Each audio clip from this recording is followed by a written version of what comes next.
আপনাকে যদি অপশন দেওয়া হয় মেয়ে থেকে ছেলে হবার, আপনি কি হবেন? না, কখনোই না। মানে এমন ভাবে বললেন, কেন না?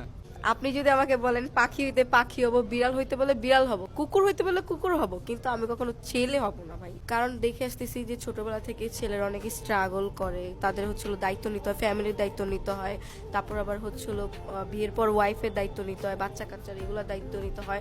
আর ছেলেরা হচ্ছিল যদি পড়াশোনা না করে তাদের কোনো দাম থাকে না, ভালো কোনো জব পায় না, ওরকম কিছু করতে পারে না।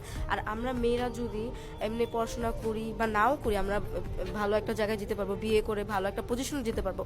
বাট ছেলেরা এটা করতে পারে না। ছেলেদের সব কিছুর আগে তাদের স্টাবলিশ হওয়া অনেক জরুরি, টাকা পয়সাটা অনেক জরুরি। যদি টাকা পয়সা থাকে, স্টাবলিশ হয়, তাহলে সবার কাছে দাম পাওয়া যায়। আর বিয়ের পর দেখা যায় যে যদি বউকে একটু বেশি ভালোবাসে তাহলে মা বলে, যদি আবার মাকে বেশি ভালোবাসে তাহলে বউ সহ্য হয় না। এইগুলো নিয়ে অনেক প্যারার মধ্যে পড়তে হয়। একটা ছেলের লাইফ অনেক কঠিন, অনেক টাফ। তো আমি ভাই একটা ছেলে কখনোই হতে পারবো না।